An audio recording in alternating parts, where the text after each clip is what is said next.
এনেকুৱা ঘটনা বৰপেটা ৰোডত পূৰ্বতে ঘটা নাছিলে, কিন্তু দুৰ্ভাগ্যজনকভাৱে এই ঘটনা ঘটাৰ বাবে স্বাভাৱিকতে মনটো ব্যথিত হৈছে।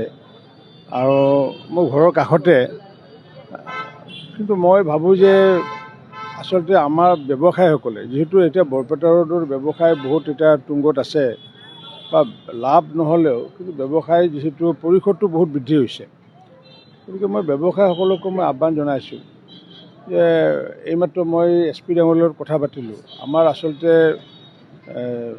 চেণ্ট্ৰেল যিবোৰ পইণ্ট আছে, যিবোৰ চাৰিআলি চৌক বা পাঁচআলি চৌকেই হওক বা বাছ ষ্টেচনে হওক বা ৰেল ষ্টেচনৰ কাষতে হওক বা য'ত গেডাৰিং হয়, তেনেকুৱা জেগাত আমাৰ মানে কোনো ধৰণৰ মানে CCTVৰ ব্যৱস্থা নাই।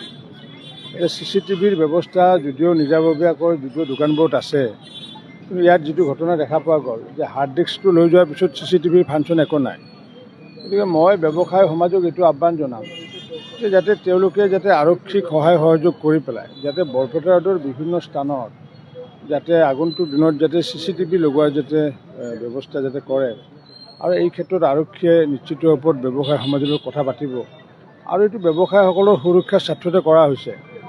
এনেকুৱাকৈ এইবাৰ যিটো ডকাইতি হৈ গ'ল, এই ডকাইতিত দেখা পোৱা গৈছে তেওঁলোকে বেংকতো যাব পাৰিলেহেঁতেন, কিন্তু বেংকত নাযায়। এইকাৰণে বেংকত ছিকিউৰিটি আছে।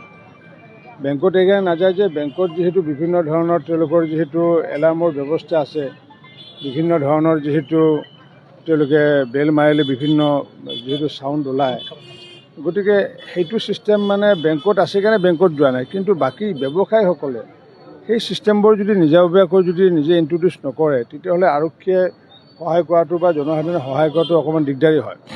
মই সেইকাৰণে ব্যৱসায়ী সমাজক আহ্বান জনাম বৰপেটা ৰোডৰ যাতে আৰক্ষী প্ৰশাসনৰ লগত আলোচনা কৰি যাতে সহযোগিতাৰ মনোভাৱেৰে যাতে এইবোৰ যাতে সুৰক্ষাৰ ক্ষেত্ৰত যাতে আমি সহায় কৰিব পাৰোঁ, তেনেকুৱা যাতে সমিলমিলত যাতে এটা বিশেষ ব্যৱস্থা গ্ৰহণ কৰিব পৰা যায়। তাৰ কাৰণে বৃহত্তৰ আমাৰ যি ব্যৱসায় সন্থা, বৰপেটাৰ ব্যৱসায় সন্থাই হওক বা পৌৰ ব্যৱসায় সন্থাই হওক বা যিবোৰ এতিয়া হাবসমূহ ইয়াতে হৈছে বিভিন্ন ধৰণৰ, তেওঁলোকে যাতে এই ক্ষেত্ৰত আলাপ আলোচনা কৰি আগন্তুক দিনত যাতে এনেকুৱা ঘটনা নঘটে, তাৰ কাৰণে নিশ্চিত ওপৰত ব্যৱস্থা ল'ব পৰা যাব। আৰু মই আৰক্ষীৰ লগত যিখিনি কথা পাতিলোঁ, ইতিমধ্যে যিহেতু প্ৰফেশ্যনেল গ্ৰুপে এনেকুৱা কাম কৰিছে, পূৰ্বতে গোৱালপাৰাতো এনেকুৱা ঘটনা ঘটিছিলে, তাত এনকাউণ্টাৰ হৈছিলে। গতিকে পূৰ্বৰ যিসমূহ ৰেফাৰেঞ্চ আছে, অসমৰে হওক বা পশ্চিমবংগৰে হওক এনেকুৱা ঘটনা ক'ত ক'ত হৈছিলে, সেই ৰেফাৰেঞ্চসমূহৰ লগত লিংকেজ কৰি পেলাই ক্লুবোৰ ডিটেক্ট কৰাৰ কাৰণে এটা প্ৰচেষ্টা চলাইছে। গতিকে মই ভাবোঁ যে অসম আৰক্ষীৰ ওপৰত মোৰ বিশ্বাস এটা আছে। গতিকে অসম আৰক্ষীয়ে নিশ্চিত ৰূপত এই ক্ষেত্ৰত সফল হ'ব পাৰিব বুলি মই কিন্তু দৃঢ় বিশ্বাসী। আৰু এনেকুৱা ঘটনা যিহেতু পূৰ্বতে ঘটা নাই, মই ভাবোঁ যে হয়তো কোনোবা ধৰণৰ হয়তো ষড়যন্ত্ৰ থাকিব পাৰে, তেনেকুৱা হয়তো বেলেগ হয়তো চিন্তাও থাকিব পাৰে।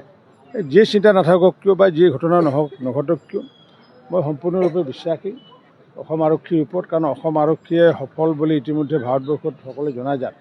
আৰু নিশ্চিত ওপৰত দুদিন দেৰি হ'লেও তাৰ ক্লু ওলাব বা তেওঁলোকৰ গহনাকে আদি কৰি ব্যক্তিসমূহ ওলাব বুলি মই দৃঢ় বিশ্বাসী।